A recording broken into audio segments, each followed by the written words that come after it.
Malaysia Short by Alex Gray. What is deforestation? Deforestation is the process of destroying forests in order to make the land more suited for human uses, such as destroying all that land to put a new Walmart on locally, or Menards or Meijer. The location of Malaysia is shown here in the map. This is not only a problem for Malaysia, it's a problem for every country in the world. Every country in the world has experienced some form of deforestation. America was once nothing but an underdeveloped land.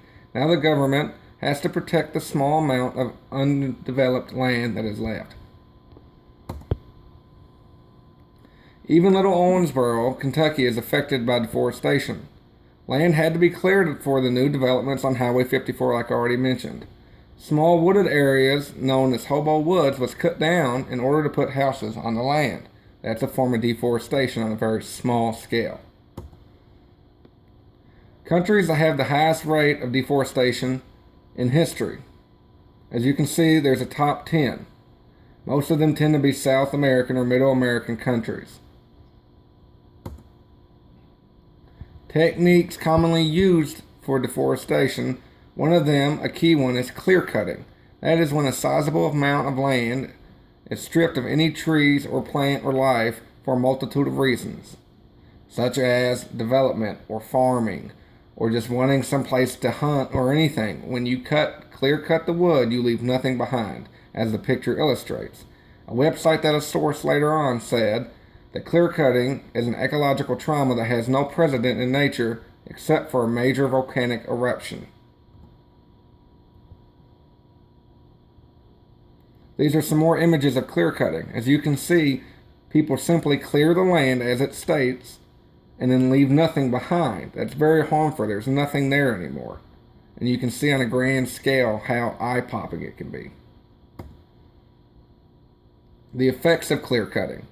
There are many negative effects of clear cutting. One of them is clear cutting erases habitats for wildlife that are essential for the ecosystem to stay balanced. Another problem is forest areas help with flooding problems. There have been many species left because once you clear out that area, the species can't make it in another ecosystem. So that species is now extinct.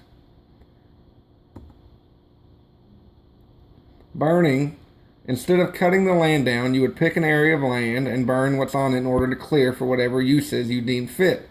It's traditionally practiced among farmers. It happens around here all the time. You can smell it around springtime, you can see it, and you can feel it in the heat. These are some pictures of burning in Malaysia specifically. As you can see, it creates an incredibly dense smog, and look at all that smoke from just burning some fields. The effects of burning. Unlike clear cutting, burning does not have a positive side. Burning releases nutrients into the soil that helps farmers produce better crops. However, when done in excess, it can create a debilitating smog. Also, the fire can release harmful toxins into the atmosphere that only adds to the greenhouse gas problem. So, burning is a better practice than clear cutting because, like farmers around here use, it does help yield a better crop. And it is natural. But you can see, like I've already mentioned, that smog can cause any kind of health defects. It can cause birth defects. If you have asthma, it's very bad for your asthma. It helps develop asthma. Olympic site recently, not too long ago, Beijing had terrible smog problems, and it was a big concern. Where does Malaysia rank in deforestation? Well, from 2000 to 2012, Malaysia has lost approximately 14.4% of their forest. The closest to them is Paraguay at approximately 9.6% over that 12-year stretch. Malaysia lost an average of 1.2% of their forest a year. That is an enormous amount because of how much the forest does for the world. It's a balancing system, especially when it comes to oxygen and rain. And to lose that amount each year, the effects will become accumulative and it will become devastating, like they already have in some instances. Reasons for Malaysia's deforestation. Oil palm plantations have had a recent surge in Malaysia. Palm oil is a versatile substance that is used in a variety of wide-use substances. Obviously, they get the palm oil from the oil palm plantations. It's used in anything from cooking to health, and it's become an economical factor for them, but it's becoming a hurtful factor when they're going to such extremes. Consequences of oil palm plantations. Oil palm plantations are the biggest threat to biodiversity in Southeast Asia as a whole, not just Malaysia. That is an entire portion of a continent that this one system is disrupting. Owners of the plantations cut down forest in order to start their plantations. That's clear cutting as much as they want to. There's hardly any restrictions and they're not enforced, as you can see in that picture on the right. That they get to cut down and completely just take all the trees and wildlife down and put those simple plants down. Before 2006, Malaysia was the world leader in palm oil. Now they're still in the top 5, and that is a degrade, but it's massive. Still a top producer in the world. Logging and mining also play a part. Logging and mining have played a role in the deforestation. Overlogging or mining can destroy forests as quick as anything else. If regulations aren't enforced, then consequences will be significant. Land that is stripped of its resources and then left cleared and used up. We've seen it around here before, where you strip mine and nobody ever goes back over it. In Malaysia, you've seen a few pictures already of empty areas. That's what happens. Nobody goes back and replants trees. Nobody goes back and redoes the soil and plants new crops to help refertilize it. You just leave it as in. It becomes unlivable and a wasteful space. Forest fires. Forest fires can become hazardous not only to wildlife but also anyone living in the area. Some of the fires are organic and some are created by humans. Fires do happen. It's not all human contributed. That's part of wildlife. But humans also contribute to it, and these things become very dangerous, especially in areas that don't have as developed firefighter or firefighting systems as we do here in the United States. Consequences of forest fires. Many of Malaysia's fires start as a slash and burn, like what I talked about earlier, when they just burn to get off the old and bring in the new and have new nutrients released. But those fires soon get out of hand and turn into large-scale forest fires. Like I said, without having proper training on how to do such a thing, or having people ready to fight the fire, a strong gust of wind can turn a controlled fire into an out-of-control fire that can cost people's lives, land, and just ruin thousands of acres of property. These fires especially have destroyed a sizable amount of the peat swamp forest in Malaysia. Peat swamp acts as a barrier to any floodwaters or the first line of defense that absorbs things. So losing those really throws the flooding up a notch. It's a very hard thing for a community or animals to get used to. Tourism has played a small part. Advance in travel has allowed people to access places like Malaysia easier than ever before. Of course, Malaysia sees this as an economic opportunity, which any place would, and you can't condemn them for that.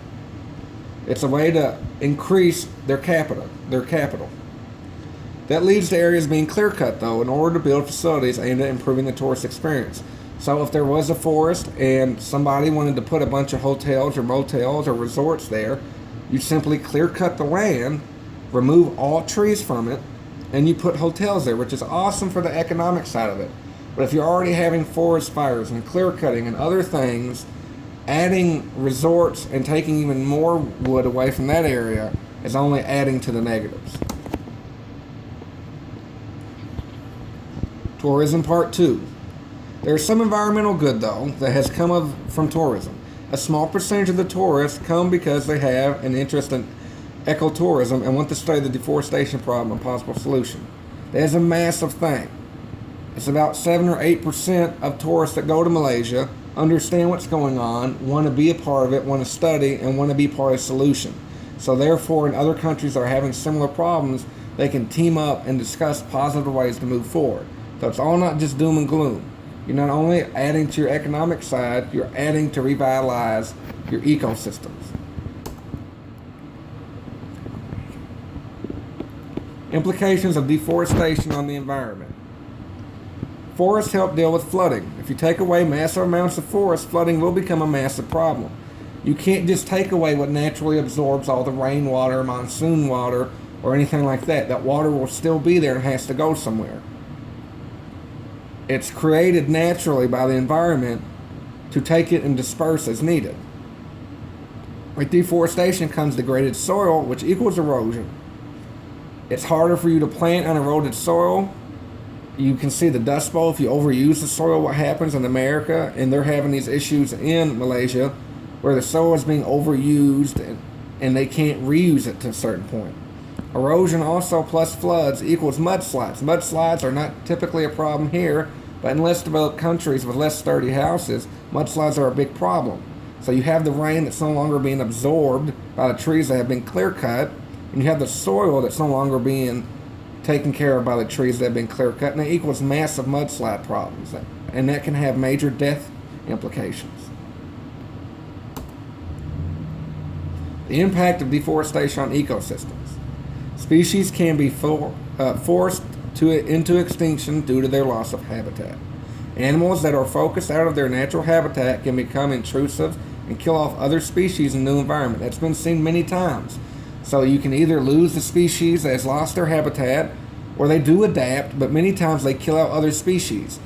And that can be bugs, ants, bees, or it could be some sort of baboon or monkeys. There is a monkey in Malaysia that is on the very close to being extinct on the endangered list. And it's because of their environment's been cut down. They don't have anywhere else to go. Cutting down or burning the forest can result in loss of migration home for birds in the winter. And that seems silly, but birds do a lot of great for us. They also provide easy meals for less developed countries, specifically like Malaysia. If the birds have nowhere to go during the winter, then they will end up dying off because they can't handle the cold. Also, another thing is anybody living in the wooded area, the forest, or indigenous people that still live in the forest area, when fires hit, they don't have anywhere else to go and can get killed and moved to the city in a fire, which then causes overcrowding in the city. Changing the environment. Eventually, the burned, cleared land is no longer able to produce what's needed, like I've already talked about. You can only abuse and use the land up before it's no longer usable. Similar in movies like Mad Max or The Book of Abel, the Denzel Washington movie, Book of Eli, the Book of Eli. Eventually, we will use the environment. And what's going on in Malaysia is going through the land so quickly, it's not able to heal itself and produce what's needed to make it livable. The forest then becomes a desert. This process is called desertification. It no longer has trees, water, any of that. It becomes a wasteland. Climate change impacts. Forests have trees. When you cut down the trees, the impact of greenhouse gases are magnified. The trees that would have been able to absorb these gases are cut down. Then what happens to the gases? These gases are trapped in the atmosphere and making the earth a warmer place. Those gases used to get absorbed by the trees. Now that the trees have been clear cut, they get trapped on earth in between the atmosphere and the moon, and it creates like a magnifying glass effect with heat. So that's part of our global warming, especially already in a warm environment. The hotter it gets, the harder it's going to get for things to adapt.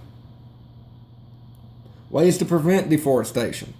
It's very hard now that we've gone so far down this road, but Malaysia can be a test case for what we can do to bring back the land. But one key thing is to create strict laws that result in stiff penalties from logging in banned areas. They have a problem with banned logging, but you can't just provide lip service. They must follow through with penalties to make sure it's like poaching. Preventive measures continued. Completely ban clear cutting altogether. This will lessen the impact of areas that are growing rapidly. There is no point to clear cut anymore. There are plenty of palm oil plantations in Malaysia. They're still top 5 in the world. If you're clear cut, you're completely wiping everything useful out. Areas that were cleared of trees should be forced to replant as many trees as possible. For example, if a house development goes up, then every yard should be forced to have X amount of trees to help offset what was lost in the development. It will not completely offset what was all lost, but Malaysia has a problem with taking this stuff down, any trees like clear cutting, and not putting anything back up. If you can put some trees back up, you would be able to see some of these effects lessen, and water and flooding would not be such a big problem. Raising awareness is the biggest factor. We all know about recycling and how helpful that can be. but we are largely unaware of the massive deforestation that's taking place and implications it has. No one is going to fight a battle they don't know about. You just have to talk about it. Malaysia has to make it a big thing because it could simply eventually just wipe out their nation and completely change it. And in closing, the United States needs to take notice of the deforestation issue.